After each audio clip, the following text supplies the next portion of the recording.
Yang kami hormati Bapak Ibu Guru yang berbahagia, selamat pagi dan selamat datang dalam acara diseminasi budaya positif yang akan disampaikan oleh Bapak Hardianto, Sarjana Teknik, calon guru penggerak Angkatan 9 SMK Negeri 1 Pleret, Kabupaten Bantul, Daerah Istimewa Yogyakarta.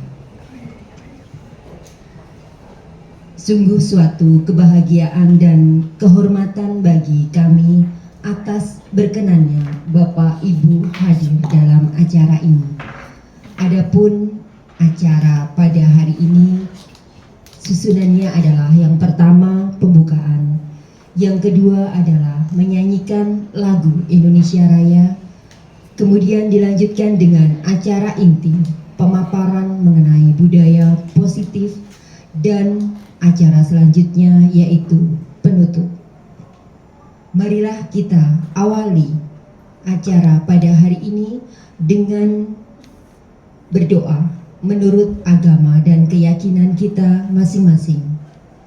Berdoa disilakan.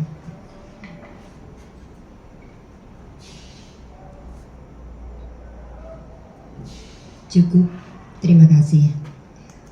Untuk meningkatkan rasa kebangsaan, marilah kita berdiri untuk menyanyikan lagu Indonesia Raya.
Dimohon untuk duduk kembali. Terima kasih.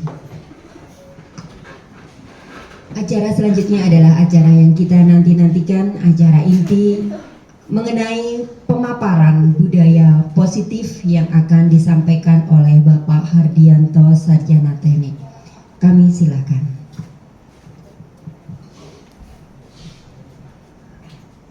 Terima kasih atas waktu yang telah diberikan kepada saya untuk dapat memaparkan, mendefinisikan tentang budaya positif yang nantinya semoga bermanfaat bagi sekolah kita SMK Negeri 1 Pleret.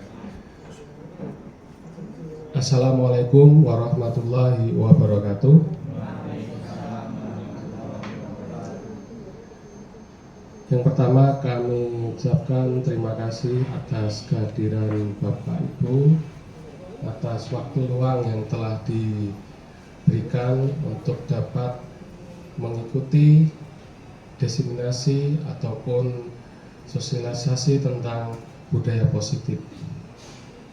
Jadi budaya positif ini merupakan salah satu pengalaman ataupun ilmu yang kami dapatkan ketika mengikuti pelatihan di pendidikan guru penggerak. Budaya positif ini juga selain kita dapat implementasikan di sekolah, kita juga dapat implementasikan di keluarga, kemudian juga di masyarakat. Dalam budaya positif ini ada beberapa konsep kunci yang akan kami sampaikan. Yang pertama yaitu tentang disiplin positif.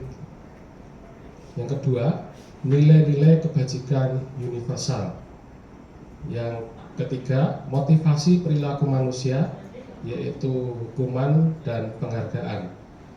Kemudian yang keempat adalah kebutuhan dasar manusia. Yang kelima, posisi kontrol restitusi. Dalam hal ini kita sebagai pendidik ataupun warga sekolah. Kemudian yang keenam adalah keyakinan sekolah ataupun kelas.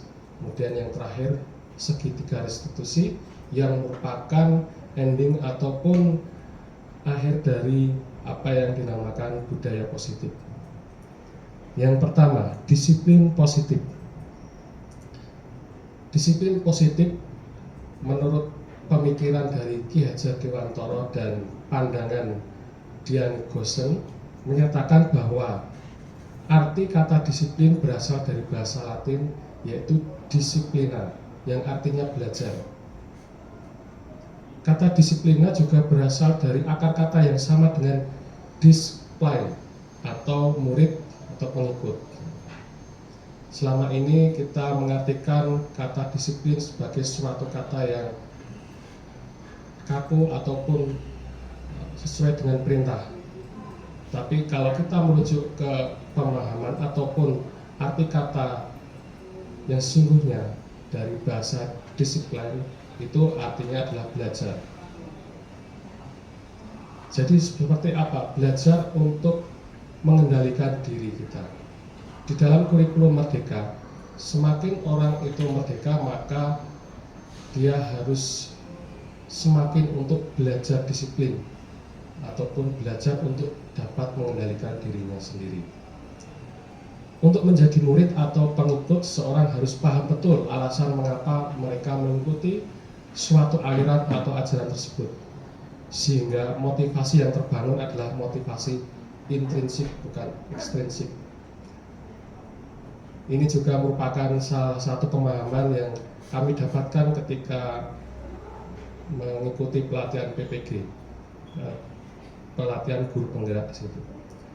Jadi kebanyakan dari kita ketika berhadapan dengan murid, disiplin yang ditumbuhkan masih berupa disiplin ekstrinsik atau disiplin yang berasal dari luar. Berikutnya, nilai-nilai kebajikan atau virtues universal dikaitkan dengan motivasi intrinsik tadi. Jadi nilai-nilai kebajikan disepakati bersama. Jadi nilai kebajikan universal adalah nilai-nilai kebajikan yang disepakati bersama, lepas dari suku, bangsa, agama, bahasa maupun latar belakangnya. Nilai-nilai ini merupakan payung besar dari sikap dan perilaku kita, atau nilai-nilai ini merupakan fondasi kita berperilaku. Dr. William Glasser pada teori kontrol menyatakan bahwa setiap perbuatan memiliki suatu tujuan. Dian Goosen juga mengungkapkan bahwa dengan mengaitkan nilai-nilai kebajikan yang diyakini seorang, maka motivasi intrinsiknya akan terbangun, sehingga menggerakkan motivasi diri untuk mencapai tujuan mulia yang diinginkan.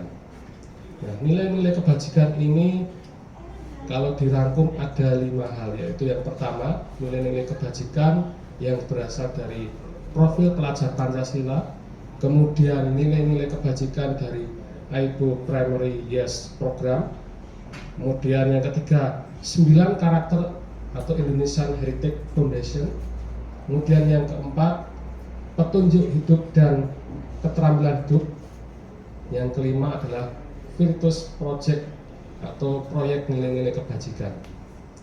Jadi antara disiplin dikaitkan dengan nilai-nilai kebajikan ternyata berkaitan erat. Disiplin di sini adalah bagaimana kita bisa untuk mengendalikan diri, belajar mengendalikan diri. Sehingga dalam belajar mengendalikan diri tersebut, pada intinya adalah bagaimana kita membangun motivasi dari dalam diri kita, motivasi dari dalam diri kita untuk mencapai nilai-nilai mulia yang diinginkan.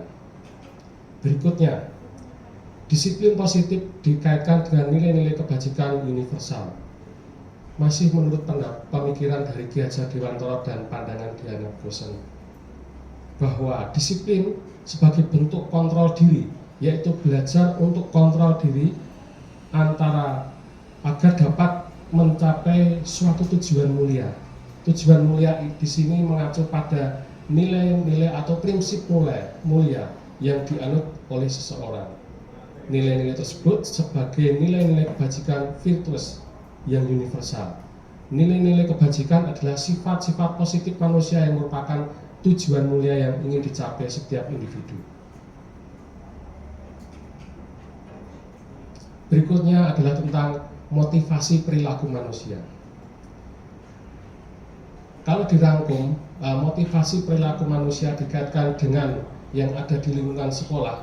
Ada 3 motivasi perilaku manusia menurut Diana Gosen. Yang pertama, untuk menghindari ketidaknyamanan ataupun hukuman. Jadi kita melakukan sesuatu agar tidak dihukum atau agar diri kita itu pada posisi nyaman. Kemudian yang kedua, untuk mendapatkan imbalan atau penghargaan dari orang lain. Ketika kita melakukan sesuatu, kadangkala kita juga menginginkan suatu apresiasi atau penghargaan dari orang lain, baik itu berupa ucapan atau kata ataupun berupa hal yang lain. Yang ketiga, motivasi perilaku manusia menurut Diana Gosen adalah untuk menjadi orang yang mereka inginkan dan menghargai diri sendiri dengan nilai-nilai yang mereka percayai. Jadi yang ketiga inilah yang diharapkan mulai berproses pada diri kita, terutama saya, untuk mencapai hal tersebut. Ketika kita sudah mencapai pada tahap yang ketiga, maka suatu pekerjaan atau suatu hal tanpa disuruh ataupun tanpa dikontrol atau diawasi oleh dari luar atau orang lain, itu akan berjalan sendiri. Nah, semua itu membutuhkan proses dan tahapan dan tidak bisa berlangsung secara instan. Kemudian motivasi perilaku manusia, yaitu hukuman, penghargaan, dan restitusi. Untuk hukuman dan penghargaan, dari saya pribadi mungkin sudah pernah dan tahu apa itu hukuman dan penghargaan. Sementara restitusi itu ketika di dalam pelatihan guru penggerak adalah hal baru atau pengetahuan baru yang saya dapatkan. Nah, di sini kita akan berbagi untuk bagaimana sebuah restitusi tersebut. Jadi hukuman dengan disiplin dibedakan menjadi 2 kolom. Yang pertama, hukuman. Selama ini secara tidak sadar bahwa kita mungkin berada pada posisi sebagai penghukum atau paling tidak sebagai pembuat rasa bersalah. Sementara untuk disiplin itu merupakan hal identitas yang bersifat sukses atau berhasil. Disiplin di sini juga ada 2 hal, yaitu konsekuensi dan restitusi. Kita dapat membedakan antara ketiga hal tersebut. Misalnya hukuman adalah sesuatu yang menyakitkan ketika hal itu harus terjadi. Jadi ketika kita menghukum murid karena melakukan suatu kesalahan, secara tidak sadar kita sudah menyakiti apa yang ada di murid tersebut. Sedangkan konsekuensi sesuatu yang harus terjadi. Misalnya ketika seorang murid itu mencoret-coret meja, maka konsekuensinya dia harus menghapus. Itu yang dinamakan konsekuensi. Kemudian yang ketiga adalah restitusi, yaitu merupakan pilihan. Dan ini yang kita harapkan. Jadi ketika siswa tersebut mencoret-coret meja, maka kita melakukan sebuah restitusi dengan cara menstabilkan identitasnya, kemudian memvalidasi kenapa dia melakukan hal tersebut, kemudian berposisi sebagai manajer, kita mengarahkan siswa tersebut untuk mencari pemecahannya. Sebagai contoh, ketika siswa mencoret-coret meja, kita stabilkan bahwa hal tersebut mungkin pernah dilakukan oleh semua siswa atau beberapa siswa. Kemudian kita validasi tindakannya tersebut. Validasi di sini ibaratnya kita membenarkan, meskipun dalam restitusi tersebut tidak dibenarkan untuk sebuah kesalahan itu dibenarkan, tetapi hal ini kita lakukan supaya kita bisa masuk ke dunianya mereka. Sebagai contoh adalah ketika tadi murid tersebut mencoret-coret di meja, maka kamu boleh melakukan itu tetapi tidak di meja atau di tempat fasilitas yang ada di sekolah. Kamu melakukan itu karena mungkin mempunyai jiwa ekspresi yang harus dituangkan. Kemudian restitusi. Dalam tahapan ketiga restitusi, setelah kita masuk ke dalam dunia mereka, yaitu melalui menstabilkan kondisi anak tersebut, kemudian memvalidasi seolah-olah membenarkan bahwa tindakannya itu benar, maka langkah selanjutnya adalah berposisi sebagai kontrol atau manajer. Sebagai manajer, kita mengarahkan murid tersebut untuk mencari pemecahan atau solusinya. Bagaimana supaya tidak mencoret-coret, atau bagaimana supaya ekspresimu itu dapat tertuang. Nah, di situ murid akan menjawab dengan pemecahannya sendiri. Pak, saya ingin ada sarana untuk dapat mengekspresikan apa yang ada di dalam diri saya. Hal ini mungkin sudah dilakukan ketika kita pernah membuat suatu perlombaan poster mural yang ada di tembok yang ada di belakang. Jadi dengan memanfaatkan tembok yang masih kosong, nah, kita buat sebuah mural yang mana itu dapat sebagai sarana untuk ekspresi mereka. Kemudian yang berikutnya adalah hukuman. Hukuman itu tidak nyaman untuk murid, terutama untuk jangka panjang. Ketika kita dihukum, mungkin Bapak Ibu sekalian ketika masih sekolah dulu, termasuk saya sendiri, ketika dulu melakukan kesalahan kemudian dihukum berdiri di depan kelas, saya yakin sebagian masih ada yang ingat. Saya waktu SMP karena tidak mengerjakan matematika, saya dihukum berdiri di luar ruang kelas, dan saya masih ingat sampai sekarang, termasuk wajah Bapak guru yang menghukum saya, yaitu waktu itu guru matematika, itu masih ingat sampai sekarang. Mungkin Bapak Ibu juga sebagian masih mengingat, karena ketika dihukum dan tidak nyaman itu akan sangat lama sekali, bahkan mungkin masih teringat apa yang kejadian tersebut. Konsekuensi tidak nyaman untuk murid dalam jangka waktu pendek. Nah, ini yang membedakan antara hukuman dengan konsekuensi.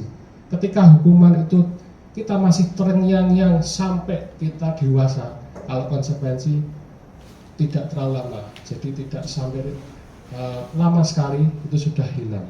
Misalnya, saya dulu pernah mencoret-coret di tembok, nah itu sudah lupa kapan saya peristiwa itu terjadi dan di mana. Dan saya yakin pernah melakukan hal tersebut. Kemudian yang berikutnya restitusi.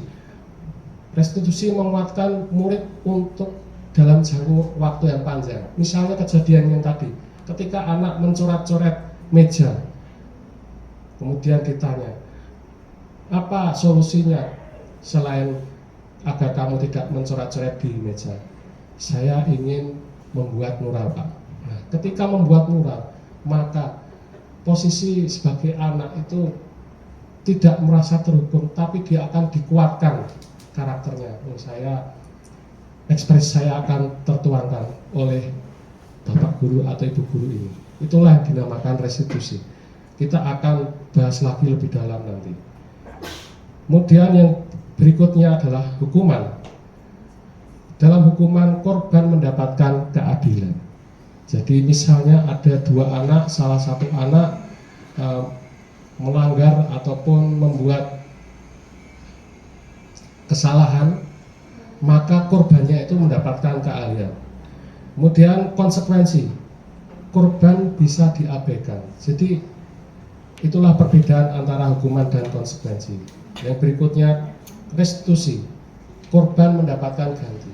Dalam hal ini adalah seperti yang tadi saya contohkan, ketika kita menghukum karena anak mencoret-coret di meja, maka keadilan yang dimaksudkan di sini adalah keadilan saat itu. Kemudian untuk yang konsekuensi, korban selanjutnya untuk membersihkan, dan yang restitusi korban mendapatkan ganti. Berikutnya yang keempat adalah murid atau anak akan tersakiti. Ketika kita menghukum siswa atau murid, maka secara tidak sadar kita sudah menyakiti hati murid tersebut. Kemudian untuk yang konsekuensi, murid akan dibuat tidak nyaman. Seperti tadi ketika mencoret-coret kemudian ketahuan, apa yang harus kamu lakukan untuk mengganti ataupun memperbaiki? Saya harus membersihkan. Kemudian kalau restitusi, dengan pemecahannya dia sendiri, misalnya selain dia menghapus, kemudian dia membuat mural, murid akan mendapatkan penguatan karena ekspresinya itu akan dikeluarkan dengan baik. Selanjutnya hukuman, perilaku pasif agresif meningkat. Jadi ketika seorang anak melakukan kesalahan yang diakibatkan oleh kebutuhan dasarnya itu tidak terpenuhi, misalnya kebutuhan dasar untuk kebebasan, dia pengen jalan-jalan ataupun dia mungkin bosan ketika pembelajaran, dia pengen kebebasan ataupun memvariasikan pembelajaran.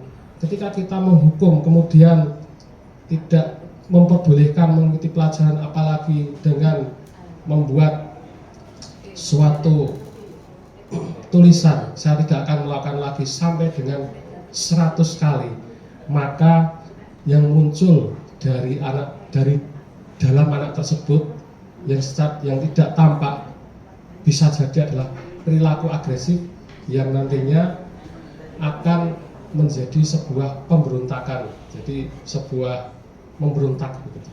Kemudian yang berikutnya konsekuensi. Konsekuensi ini penguatannya hanya bertahan dalam jangka waktu pendek.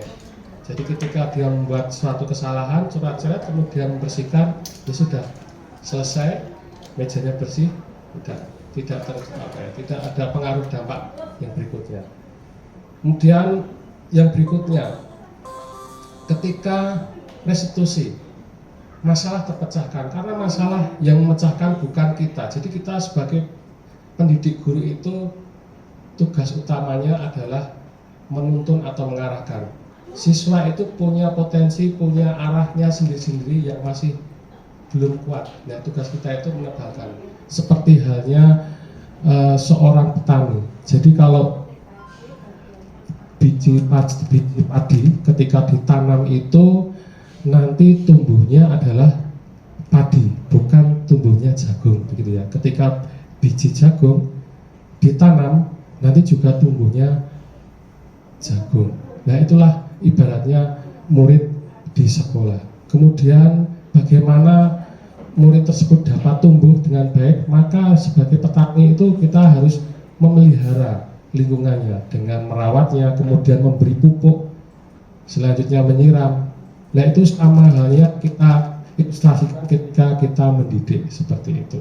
Dengan lingkungan yang nyaman, aman, dan terfasilitasi dengan maksimal, maka tumbuhnya padi ataupun jagung tersebut akan bisa maksimal. Demikian hal juga dapat kita implementasikan atau kita terapkan pada keluarga kita yang ada di rumah. Jadi ketika kita mendidik, maka kita melakukan hal tersebut, maka tumbuh kembang anak tersebut akan menjadi maksimal. Berikutnya adalah hukuman, sistem tidak akan berjalan bila murid tidak takut. Di sini sudah kita lihat pengalaman bahwa ketika, apalagi untuk zaman sekarang, ketika murid dihukum, kadangkala bukan murid itu menurut, tetapi dia akan mencari sela-sela di mana dia bisa melakukan hal tersebut karena kebutuhan dasarnya tidak terpenuhi. Berikutnya konsekuensi. Konsekuensi di sini merupakan monitoring dan supervisi terus-menerus dari guru. Jadi ketika siswa diminta untuk mengerjakan tugas, ketika motivasinya belum terbangun dari dalam diri siswa tersebut, dia akan melihat di sekitarnya. Oh, di sini gurunya kira-kira mengecek tidak ya pekerjaan saya. Gurunya ada di sini tidak. Nah, itulah yang dinamakan posisi konsekuensi seperti itu. Beda halnya dengan restitusi. Ketika restitusi, murid akan belajar bertanggung jawab untuk perilakunya. Ketika diberikan tugas dan motivasinya itu berada dari dalam siswa tersebut, itu dia tanpa diawasi, tanpa dilihat, itu sudah mengerjakan karena dia termotivasi dari dalam. Mungkin dari hukuman, penghargaan, dan restitusi ini ada yang Bapak Ibu tanyakan sebelum saya menginjak ke slide berikutnya. Ya, kalau tidak ada pertanyaan, saya lanjutkan lagi. Jadi di sini ternyata banyak sekali ilmu atau pengalaman baru tentang hukuman, penghargaan, dan restitusi. Berikutnya adalah hukuman berlaku hanya pada sebuah institusi, tidak berlanjut pada kehidupannya. Jadi ketika siswa kita itu diterapkan di sekolah, kemudian siswa lulus, maka hukuman itu tidak akan berlaku ketika siswa lulus atau alumni. Konsekuensi di sini membantu penerapan mengikuti peraturan dalam masyarakat. Nah, jadi di sini ada perbedaan sedikit antara hukuman dan konsekuensi. Sementara restitusi fokus pada pemecahan masalah dalam jangka waktu panjang. Jadi di sini ketika siswa dilakukan restitusi atas kesalahan ataupun pelanggaran yang dilakukan atas keyakinannya, maka ketika dia lulus dari sekolah, dia akan tetap menerapkan nilai kebaikan tersebut sampai dewasa, dimanapun dia berada. Berikutnya adalah hukuman. Hukuman merupakan peraturan. Kamu harus melakukan itu. Nah, itulah hukuman. Dan itu dari saya sendiri itu juga masih kemarin ketika belum mendapatkan pengetahuan atau pengalaman tersebut, masih banyak melakukan hal tersebut. Konsekuensi di sini lebih mengarah kepada peraturan. Apa peraturannya? Apa peraturannya? Sekolah itu harus mengenakan baju seragam.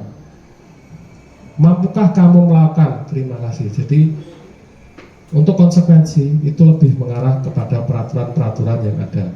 Sedangkan restitusi itu adalah apa yang kamu yakini. Nah, berbicara dengan apa yang kamu yakini itu adalah hal baru bagi saya.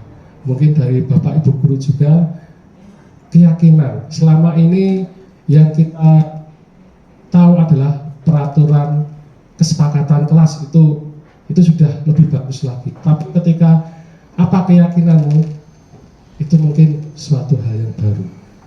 Kira-kira seperti itu. Kemudian apa yang bisa kamu lakukan untuk memperbaiki masalah ini? Jadi misalnya seorang siswa datang terlambat, kemudian ketika kita memanggil siswa tersebut, kita bisa saja berada di posisi kontrol yang bermacam-macam. Ada yang sebagai penghubung, ada yang pembuat rasa bersalah, ada yang sebagai teman, ada juga yang sebagai pemantau dan posisi manajer.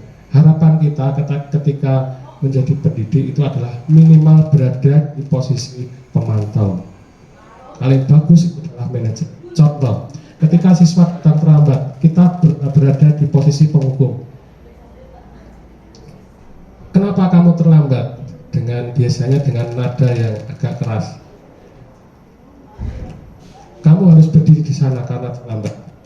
Nah, hal tersebut tidak memberikan kesempatan kepada siswa untuk mengatakan apa penyebab dia terlambat. Kemudian untuk yang membuat rasa bersalah, kita mengatakan pada siswa ketika siswa tersebut bersalah, jadi siswa tersebut merasa bersalah. Jadi ketika terlambat, kamu tidak mengerjakan tugas. Tolonglah, Pak. Kenapa kamu tidak mengerjakan tugas? Kemarin kan sudah Bapak katakan harus selesai. Dilakukan lagi. Jadi lebih halus bahasanya, tetapi tetap menyakiti murid atau siswa tersebut. Kemudian ketika berada di posisi teman itu lebih akrab. Jadi kamu terlambat, kenapa? Jadi dari segi intonasi bahasa itu juga bisa mengaruhi. Kemudian di posisi pemantau, ketika berada di posisi pemantau biasanya berbicara tentang data. Kamu sudah terlambat 2 kali, ini mau yang ketiga. Nah, kemudian ketika berada di posisi manajer yang kita harapkan, yaitu kenapa kamu terlambat? Nah, ketika di posisi manajer digabungkan atau dikombinasikan dengan posisi kontrol sebagai manajer, itu dengan restitusi adalah yang pertama kita stabilkan siswa tersebut. Terlambat itu mungkin pernah dilakukan oleh murid. Terlambat itu mungkin hal yang tidak bisa dihindari. Kita stabilkan atau kita berusaha untuk mengubah dari murid yang gagal menjadi murid yang sukses. Kemudian yang kedua adalah memvalidasi. Memvalidasi seperti yang saya katakan di sini tadi adalah seolah-olah itu kita membenarkan apa yang dilakukan murid tersebut. Jadi misalnya, ya wajar kamu terlambat karena tadi businya mati. Wajar kamu terlambat karena tadi malam kamu membantu kerabatmu mempersiapkan acara hajatan sehingga kamu tidur sampai larut malam. Itu ada kesempatan murid untuk menyampaikan alasan yang ada sehingga dia terlambat, dan di situ terjadi kolaborasi. Berikutnya adalah yang keyakinan. Jadi setelah kita masuk ke niatnya siswa tersebut, kita baru bisa memberikan sebuah keyakinan. Jadi keyakinan di sini kita mengarahkan siswa untuk mencari pemecahannya sendiri. Baiklah, kalau kamu terlambat, kemudian karena alasannya tadi itu adalah businya mati, apa yang harus kamu lakukan supaya besok tidak terlambat? Nah, itu siswa diarahkan untuk memecahkan sendiri, bukan guru untuk memecahkan. Misalnya, ya businya harus diganti, tidak. Ya, misalnya seperti ini, ketika businya mati, tadi pagi itu ketika saya mau berangkat businya mati, sehingga tadi saya harus memperbaiki dulu. Terus saya harus mengecek bagaimana kondisi businya agar ketika dipakai itu sudah siap. Kemudian saya juga berangkat ke sekolahnya terlalu mepet karena jam 7:50, sehingga ketika ada busi yang bermasalah waktunya tidak cukup untuk memperbaiki hal tersebut. Nah, kita bisa melakukan hal tersebut. Tetapi kadangkala ketika kita lakukan kepada siswa tersebut, ada kalanya ini juga sering terjadi, yaitu diulangi lagi, terlambat lagi. Nah, restitusi itu adalah sebuah ngoncai ataupun ngoncai lapisan di dalam sebuah jeruk. Jadi ketika hal tersebut belum berhasil, maka kita ngoncai lagi sampai dengan isinya itu tipis. Nah, ketika nanti kita lakukan secara berulang-ulang, suatu saat itu pasti ada masanya tidak ada lapisan lagi yang bisa diuncai, sehingga itulah yang menjadikan keyakinannya dia. Kemudian yang berikutnya adalah hukuman. Hukuman di sini murid akan membenci peraturan.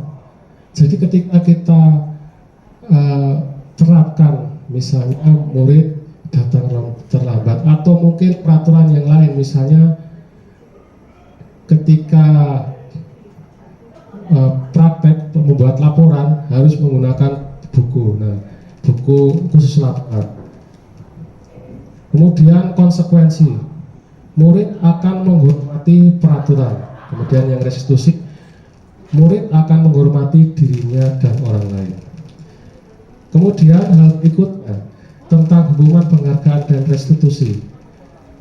Hukuman itu bersifat negatif karena dampaknya lebih banyak tidak baiknya daripada baiknya. Kemudian konsekuensi itu bersifat netral.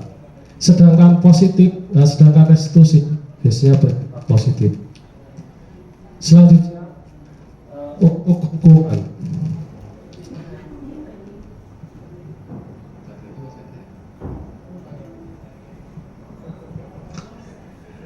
Awas, kalau dilakukan lagi ya, nanti awas kamu. Jadi kalau dilihat dari kata-katanya di sini, hukuman itu kelihatan sebagai sebuah ancaman. Kemudian kalau konsekuensi,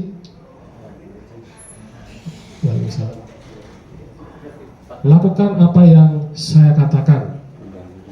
Untuk restitusi, apakah hal ini yang sesungguhnya ingin kamu lakukan? Selanjutnya adalah hukuman.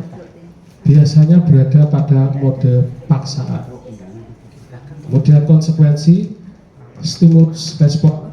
Kemudian restitusi ada teori kontrol. Jadi teori kontrol tersebut yang ada di 5 posisi tadi, yaitu adalah penghukum, kemudian merasa bersalah, selanjutnya adalah teman, pemantau, dan hukuman mendorong menyalahkan diri.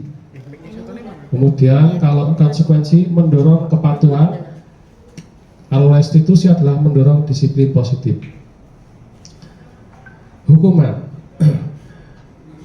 konsep diri yang buruk. Kemudian untuk konsekuensi, konsep diri yang baik. Sedangkan untuk restitusi, konsep diri yang kuat.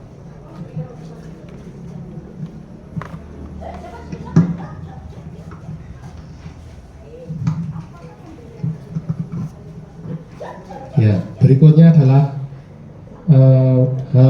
hukuman. Murid anak belajar menyembunyikan kesalahan. Jadi ketika kita membuat sebuah peraturan dan peraturan tersebut sudah kita sosialisasikan, maka anak itu biasanya berusaha untuk menyembunyikan kesalahannya. Beda dengan konsekuensi. Ketika konsekuensi, anak belajar taat pada peraturan. Nah, di sini ada kata-kata belajar seperti yang disampaikan tadi, bahwa belajar itu merupakan disiplin. Jadi arti kata dari disiplin itu adalah belajar. Belajar apa? Untuk mengendalikan diri. Sementara restitusi, murid atau anak belajar memecahkan masalah. Di sini ada peningkatan dengan disiplin tadi. Ketika selain belajar untuk mengendalikan diri, dia juga belajar untuk dapat memecahkan masalah yang dihadapinya. Jadi di sini kita merubah sedikit demi sedikit paradigma ketika siswa itu mendapatkan masalah, bagaimana kita mengarahkan siswa tersebut atau murid tersebut untuk memecahkan masalahnya sendiri. Jadi bukan kita terus-menerus yang memecahkan. Hal tersebut bisa juga kita lakukan, tetapi kita lakukan secara melihat kemampuan anak tersebut. Kadang-kala kita juga anak tersebut membutuhkan bantuan atau yang namanya scaffolding untuk memecahkan masalah tersebut. Berikutnya adalah hukuman. Dalam hukuman, kita mencoba mengontrol anak dengan penguatan negatif. Jadi dalam hal ini membayar impas kesalahannya. Ketika dia melakukan suatu kesalahan, maka posisi kontrol kita lebih banyak ke penguatan negatifnya. Kemudian untuk konsekuensi, mencoba mengontrol anak dengan penguatan positif itu lebih baik lagi. Tapi yang akan lebih baik lagi adalah anak paham bahwa dirinya sendiri yang pegang kendali kontrol. Sebagai contoh, ketika saya mengepalkan tangan seperti ini, kemudian dari rekan di samping kita mengatakan, tolong kepalanya Pak Hardi itu dibuka, maka siapa yang sebetulnya mengontrol kepala tangan ini? Apakah yang dari luar? Dan ketika hukuman ataupun posisi kontrol tadi yang dari luar, ketika anak seolah-olah itu manut ataupun tunduk, itu sebetulnya mereka membiarkan ataupun melewatkan supaya bisa dikontrol. Tapi sebetulnya posisi kontrol yang utama itu adalah berada di diri kita sendiri. Jadi ketika mengepalkan ini, kira-kira siapa yang nanti bisa membuka, apakah orang lain atau diri kita sendiri? Tentu saja jawabannya diri kita sendiri, gitu. Kecuali diri kita menerima perintah yang disampaikan oleh rekan kita untuk membuka, begitu. Berikutnya adalah hukuman tidak diharapkan atau sangat melukai. Jadi seperti itulah hukuman. Kemudian untuk konsekuensi sudah diketahui dan masuk akal. Berikutnya restitusi, berupa undangan untuk mengadakan restitusi atau mengadakan pemecahan masalah yang dihadapinya. Hukuman biasanya dibuat oleh guru ataupun kesepakatan atau peraturan dari sekolah. Kemudian untuk konsekuensi dibuat oleh guru dan murid atau anak. Jadi di sini berdasarkan kesepakatan. Restitusi itu dibuat oleh murid. Jadi sama halnya ketika sebuah pelanggaran, maka yang misalnya untuk datang ke sekolah itu jam berapa masuknya? Jam 7. Itu merupakan suatu peraturan. Tapi ketika contoh restitusi, nanti untuk istirahat masuknya, nah itu juga masih peraturan. Untuk yang restitusi dibuat oleh murid adalah misalnya ketika di kelas, apa yang kita lakukan ketika ada orang menyampaikan informasi, saling menghargai. Nah itu yang dibuat oleh murid, namanya restitusi. Selanjutnya hukuman. Hukuman itu menyakitkan.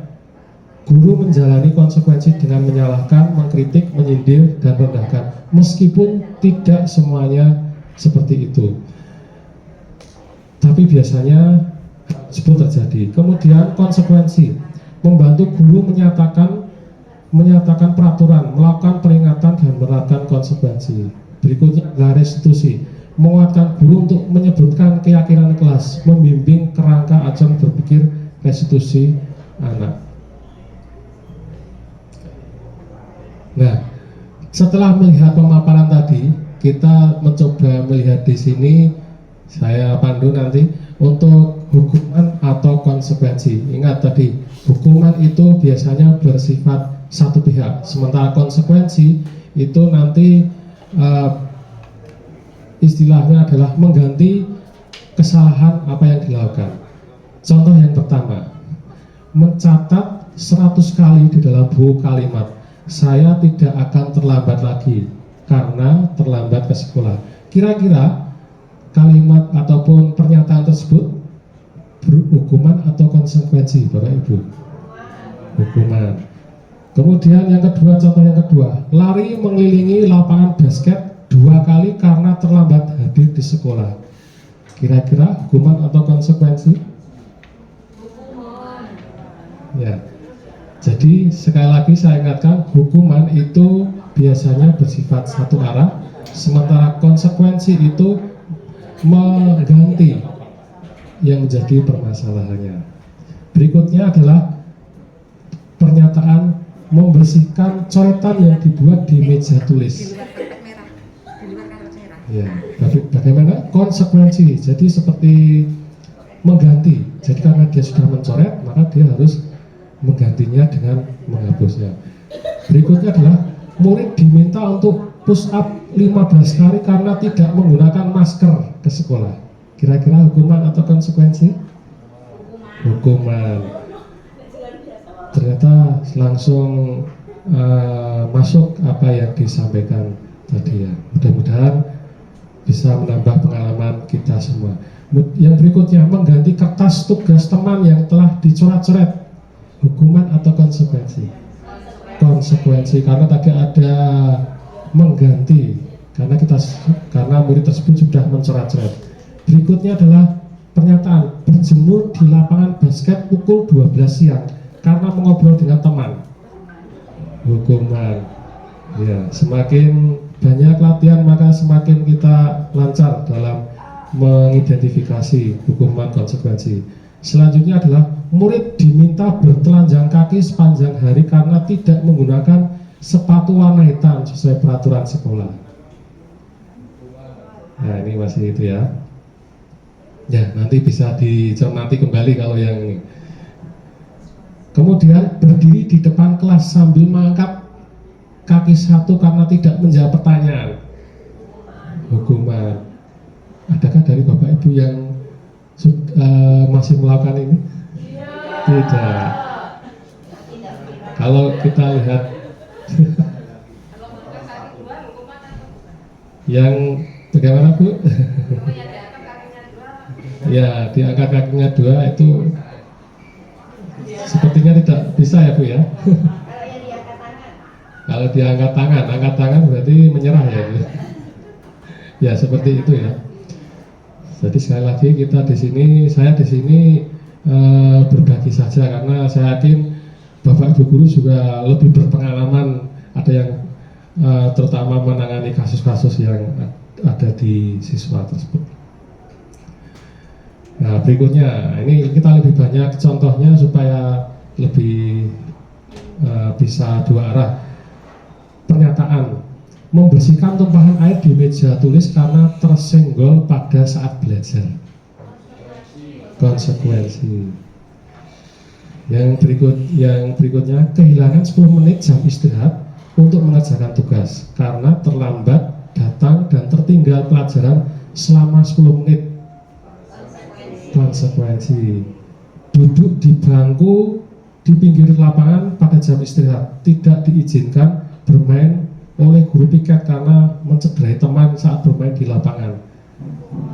Hukuman ya. Berikutnya adalah terlambat hadir di pembelajaran daring 15 menit dan diminta untuk tinggal 15 menit sesudah kelas usai untuk membahas ketertinggalan pembelajaran. Nah ini masih ini ya lama-lama nih, karena ada kata-kata membahas itu tadi ya. Kira-kira hukuman atau konsekuensi ini? Ya ada dua kubu ya nanti, karena ada kata-kata membahas tadi ya. Kalau tidak ada kata-kata membahas mungkin langsung hukuman ya. Bagaimana Bapak? Bagaimana Ibu-Ibu? Ada kira-kira? Kalau itu yang diminta oleh siswanya itu konsekuensinya. Ya. Kalau guru yang meminta berarti itu suatu hukuman. Ya, suatu hukuman ya. Jadi sekali lagi hukuman itu biasanya bersifat satu arah. Kalau konsekuensi itu mengganti kesalahan yang dia buat.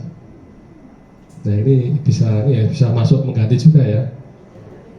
Tapi konsekuensi ya. Berikutnya, lari mengelilingi lapangan basket 2 kali karena terlambat 10 menit untuk pelajaran PJK. Konsekuensi, jadi sudah ada penggantinya. Membersihkan WC sekolah karena mematahkan pensil kawannya. Ini bagus nih ya. Hukuman ya. Jadi kalau dikait-kaitkan tidak ada kaitannya sebenarnya. Harusnya kalau mematahkan pensil kawannya itu mengganti, itu baru namanya konsekuensi. Nah, di sini berikutnya setelah Bapak Ibu menyimak tentang hukuman dan konsekuensi tadi, kita menuju ke penghargaan. Nah, di sini ketika pertama kali saya itu membaca hal seperti ini, muncul suatu dalam tanda kutip penolakan. masa iya seperti ini? Hukuman itu, penghargaan itu seperti dihukum.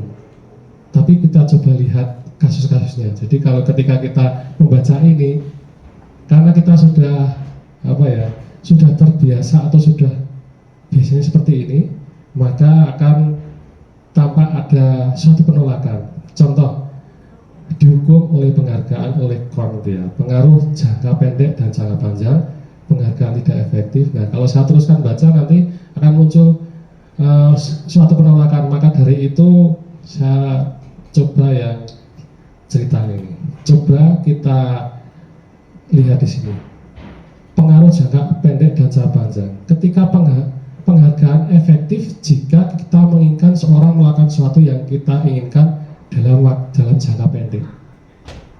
Kemudian jika kita menggunakan penghargaan lagi, maka orang tersebut akan bergantung pada penghargaan yang diberikan serta kehilangan motivasi dari dalam. Mungkin dari Bapak Ibu pernah mengalami hal tersebut ya. Jadi ketika diberi hadiah, terus suatu saat tidak diberi hadiah karena misalnya nilainya tidak bagus, nah itu akan beda lagi. Jika kita mendapatkan penghargaan untuk melakukan sesuatu yang baik, maka selain kita senantiasa berharap mendapatkan penghargaan tersebut, kita juga menjadi tidak menyadari tindakan baik yang kita lakukan. Nah, ini seperti itu. Kemudian penghargaan tidak efektif. Ini ilmu ya, maksudnya itu pengalaman. Bisa jadi nanti referensinya berbeda, tetapi salah satu referensi yang dapat kita sampaikan. Suatu penghargaan adalah suatu benda atau peristiwa yang diinginkan, yang dibuat dengan persyaratan. Hanya jika Anda melakukan hal ini, maka Anda mendapatkan penghargaan yang diinginkan. Jadi kalau tidak mendapatkan hal tersebut, maka tidak dapat. Jika saya mengharapkan suatu penghargaan dan tidak mendapatkannya, maka saya akan kecewa dan berkecil hati. Sekemungkinan lain, saya tidak akan berusaha sekeras sebelumnya. Mungkin hal ini pernah dialami, terutama yang mengikuti lomba. Jadi ketika lomba, kemudian biasanya lomba itu dalam pikiran kita tuh juara, dan juara. Nah, ketika tidak juara, nah itu biasanya nanti akan muncul kecewa, jelas kecewa ya. Nah, Bapak Ibu kalau misalnya mengikuti turnamen di 17 Agustusan, ketika tidak juara, apakah secara jujur itu tetap gembira atau ada kecewa? Ada kecewa sedikit ya. Jika kita memberikan seseorang suatu penghargaan untuk melakukan sesuatu, maka kita harus terus-menerus memberikan penghargaan itu jika kita ingin orang tersebut meneruskan perilakunya. Kemudian orang yang berusaha berhenti merokok misalnya, atau orang yang berusaha diet, menguruskan badan, bila berikan penghargaan hampir tidak berhasil. Ini sesuai dengan penelitian, jadi bukan sebuah pernyataan.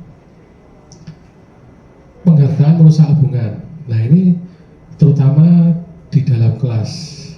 Ketika ada ranking misalnya, ranking yang satu itu akan sangat gembira sekali. Tapi ranking yang kedua itu dia itu akan merasa sangat sangat kecewa sekali. Karena apa? Kurang satu step lagi dia ranking 1. Kalau ranking 3 mungkin kecewanya tidak sekecewa ranking yang kedua.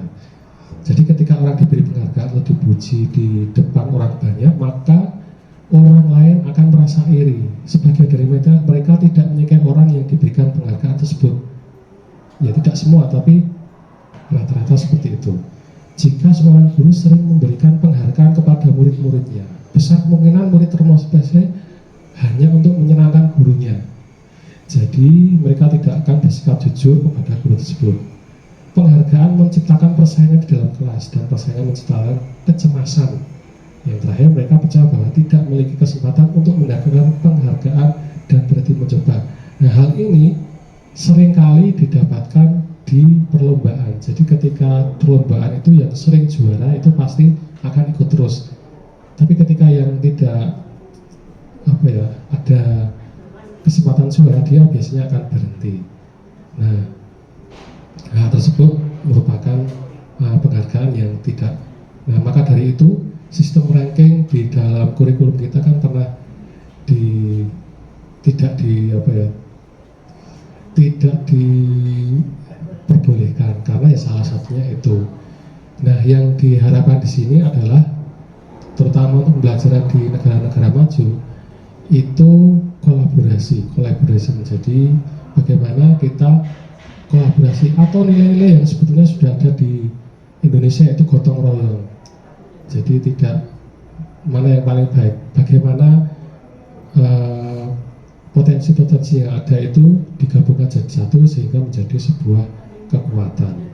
Bukan satu orang ini yang paling baik itu. Tapi kadang itu ya Pak, Ya. orang tua itu kadang pengen tahu posisi anaknya di mana. Biasanya pertanyaannya begitu seputar itu kalau ambil rapor.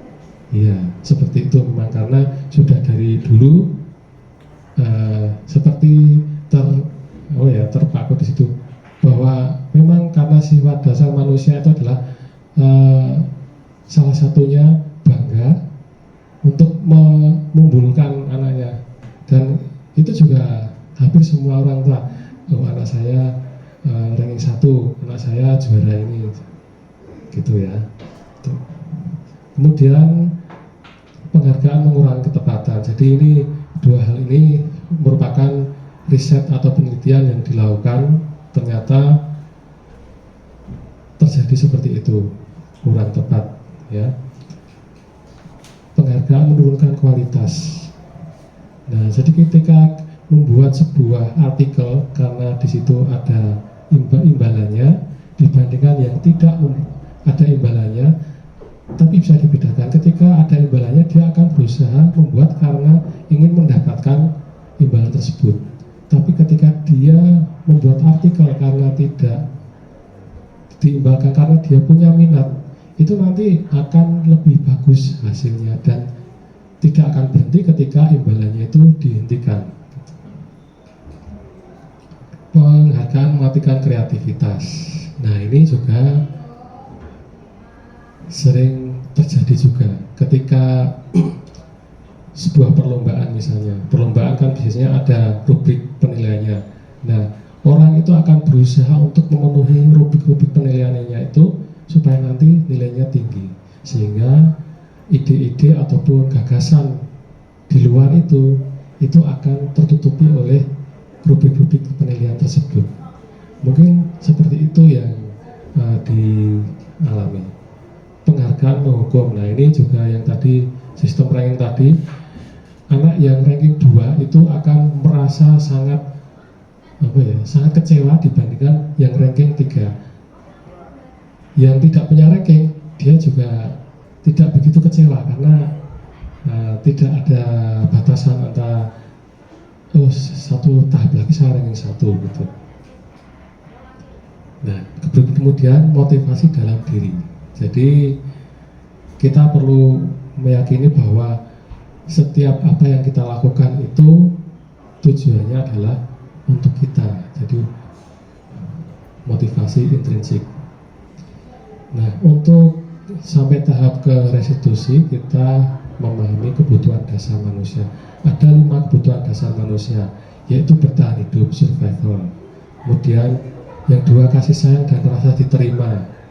Ketiga penguasaan, 4 kebebasan, dan kelima kesenangan. Contohnya adalah ketika seorang murid melanggar aturan sekolah, misalnya dia suka membuat rame, atau dia misalnya di sini ada pojok wifi itu sering ada yang payungnya dekat sapam itu, bisa jadi dia karena ada kebutuhan untuk ada kebebasan. Jadi kadang-kala ada ruangan yang panas gitu ya, itu juga dia pengen mendapatkan ruangan yang nyaman gitu.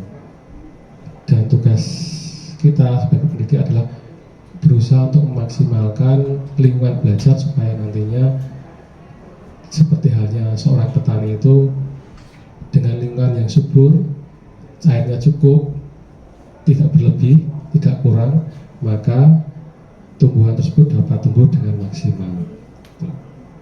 Nah, dalam kasus pelanggaran yang terjadi di murid lebih banyak berkaitan dengan 5 kebutuhan ini: kasih sayang, rasa terima, penguasaan, kebebasan, dan semangat. Kadang anak itu diingatkan oleh guru yang satu manut, kemudian diingatkan guru yang lain tidak manut.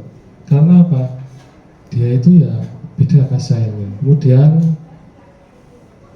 kesenangan. Kita lihat di sini banyak sekali murid itu bermain game dan seterusnya. Ini juga setiap orang itu butuh yang namanya kesenangan. Tapi ya tadi kembali lagi ke disiplin, bisa mengendalikan diri supaya kesenangan yang kita lakukan itu tidak mengganggu kemerdekaan atau tidak mengganggu orang lain. Nah, 5 posisi kontrol. Sebagai penghukum, bisa menggunakan hubungan fisik maupun verbal, senantiasa mengatakan bahwa sekolah memerlukan sistem atau alat yang menekan, kemudian membuat rasa bersalah. Hampir mirip dengan penghukum, tetapi suaranya lebih lembut. Nah, di sini anak merasa bersalah. Kemudian teman, nah ini teman tuh posisinya tidak menyakiti murid, berusaha mengobrol santai, ada jalinan humor antara guru dengan siswa. Kemudian, nah kalau posisi teman itu dikaitkan dengan segitiga restitusi itu nanti validasi tindakan. Jadi kita bisa masuk ke situ. Nah, kemudian posisi berikutnya pemantau atau mengawasi. Biasanya berdasarkan fakta-fakta. Ya, berdasarkan fakta-fakta yang ada. Fakta-fakta misalnya kamu datang terlambat sudah 5 kali, kemudian nilaimu jelek di mata pelajaran ini. Nah, itu bilang yang paling bagus sebetulnya adalah manajer, dan kita berusaha untuk seperti itu. Misalnya di sini siswa membuat suatu kesalahan, kita sebagai guru atau pendidik itu mengarahkan bagaimana siswa memecahkan masalahnya. Sama halnya ketika karena kita SMK besoknya kan akan bekerja. Nah, ketika sudah bekerja kan tidak ada guru, yang ada di situ ya yang ada di situ. Jadi ketika ada masalah dia harus bisa memecahkan masalahnya sendiri. Mengapa keyakinan kelas bukan peraturan kelas? Nah, contohnya seperti ini. Kalau kita pakai helm, maka ditanya kemungkinan jawaban kita adalah keselamatan. Kemudian kita menggunakan masker di rumah sakit karena keselamatan kesehatan. Nah, itu yang namanya keyakinan. Jadi meskipun di situ di rumah sakit ataupun di jalan itu ada tulisannya, tapi beda yang ada di tempat itu. Definisi keyakinan kelas. Nilai kebajikan universal disepakati secara tersirat dan tersurat, lepas dari latar belakang suku, negara maupun agama. Keyakinan seorang memotivasi seorang di dalam seorang akan lebih tergerak bersama untuk keyakinannya. Kemudian prosedurnya bisa seperti ini.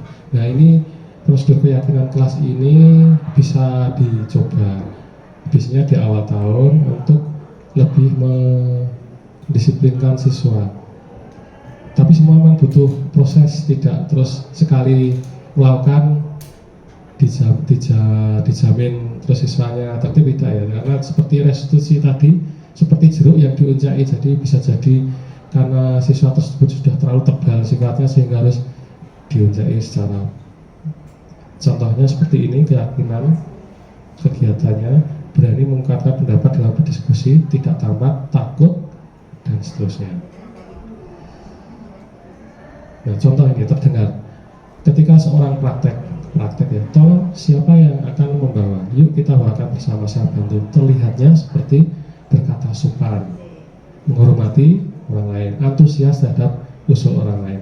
Perilakunya, sikapnya adalah sopan, menghargai, semangat gitu ya.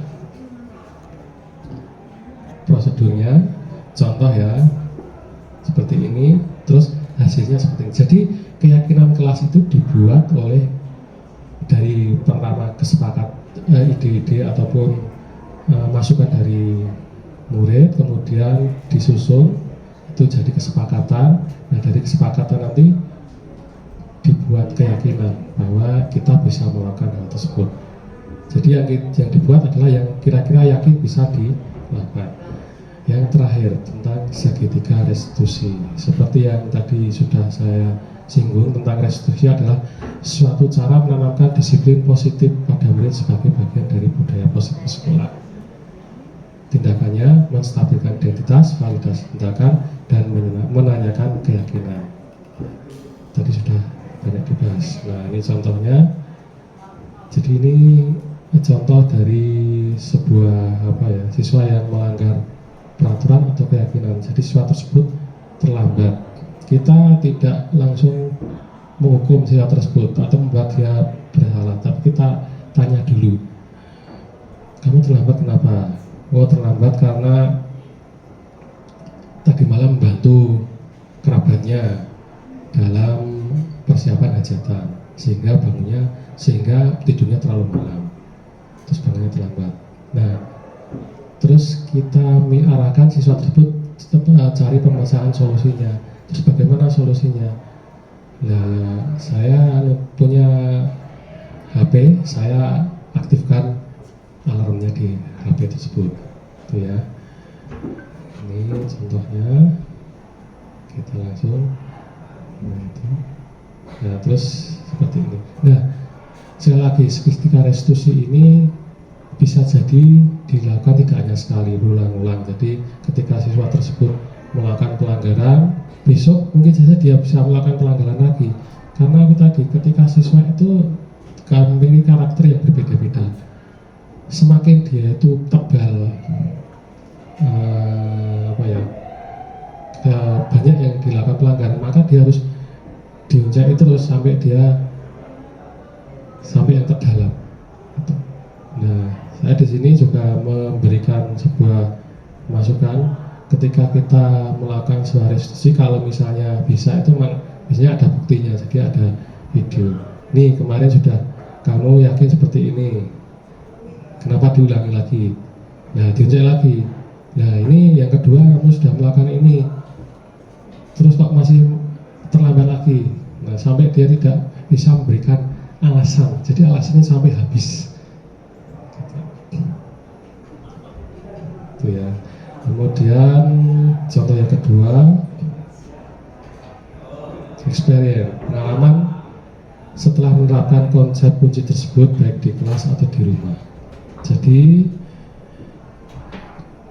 pada saat memberikan tuntunan bagaimana murid yang mengalami permasalahan di kelas dapat mencari solusinya sendiri. Kemudian pembelajaran yang saya dapatkan setelah menerapkan konsep kunci tersebut baik di kelas atau di rumah adalah, sebelumnya kebiasaan saya dalam menangani masalah di sekolah atau di kelas atau di rumah sering pada posisi kontrol penghukum atau pembuat rasa bersalah. Saya belum tahu bagaimana dampaknya terhadap murid atau anak setelah mempelajari pengetahuan ini, memahami bagaimana proses menciptakan kondisi murid atau anak untuk memperbaiki kesalahannya dengan menerapkan disiplin positif, disiplin tadi belajar untuk mengendalikan diri dengan kontrol kita sebagai manajer. Kesimpulan, seluruh tindakan manusia itu memiliki tujuan tertentu. Ketika seorang murid melakukan perbuatan yang bertentangan dengan nilai kebajikan atau melanggar tadi, hal ini sebenarnya mereka gagal memenuhi kebutuhan dasar mereka yang 5 tadi. Seorang guru dalam menyelesaikan suatu kasus di kelas atau sekolah yang dilakukan oleh murid hendaknya dapat menerapkan disiplin positif melalui segitiga restitusi, diharapkan minimal sebagai pemantau. Akan lebih baik lagi kalau di posisi manajer atau sehingga dapat menghasilkan murid yang bertanggung jawab, mandiri dan merdeka. Nah, seperti itu untuk tentang disiplin positif. Mudah-mudahan yang ini tentang pemahaman ini bisa menjadi referensi apabila Bapak Ibu menemukan permasalahan ataupun bagaimana Bapak Ibu meningkatkan perkembangan di sekolah ataupun di rumah supaya jadi lebih baik. Semoga bermanfaat. Dari saya Mungkin dari Bapak Ibu ada pertanyaan dulu atau tanggapan untuk hal ini, Bu Rini atau Bu Ibu, tanggapan saja satu terus sudah.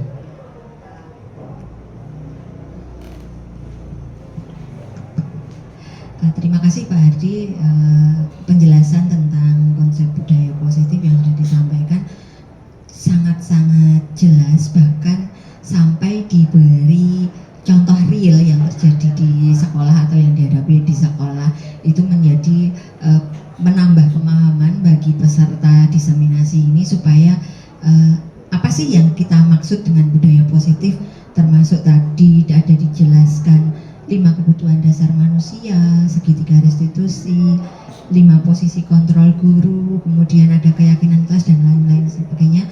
Itu dijelaskan oleh Pak Hardianto dengan sangat kontekstual, jadi langsung oh seperti ini loh, kalau anak ada yang seperti ini berarti ini begini. Jadi audiens atau peserta ini bisa mendapatkan pencerahan dari materi-materi apa yang disampaikan. Gitu Pak, terima kasih.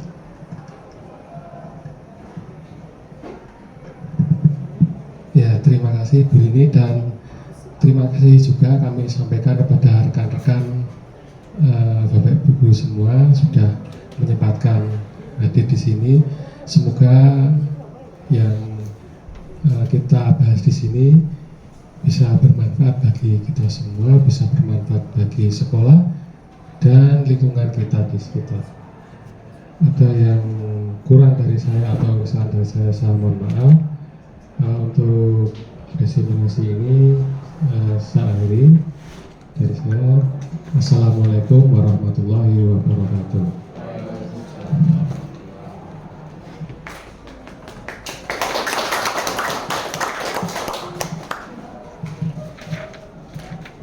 Kita berikan aplaus sekali lagi yang meriah untuk Bapak Hardianto. Oke. Terima kasih sekali Bapak Hardianto yang sudah memaparkan dengan sangat panjang lebar bagaimana mengenai budaya positif itu bisa diterapkan di sekolah, dan sungguh menjadi pencerahan bagi kami semua dan semangat motivasi bagi kami semua guru-guru untuk bisa menerapkan budaya positif dengan lebih optimal lagi. Baiklah, saya selaku pemandu acara untuk hari ini memohon maaf apabila banyak salah kata, dan marilah kita akhiri acara diseminasi mengenai budaya positif ini dengan berdoa menurut agama dan keyakinan kita masing-masing. Berdoa disilakan. Cukup, terima kasih.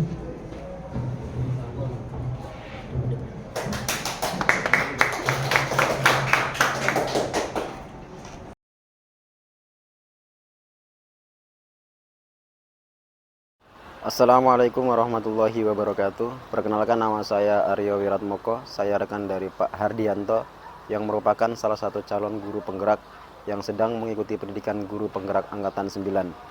Selama mengikuti program ini, saya lihat banyak sekali perubahan yang dialami oleh Pak Hardi.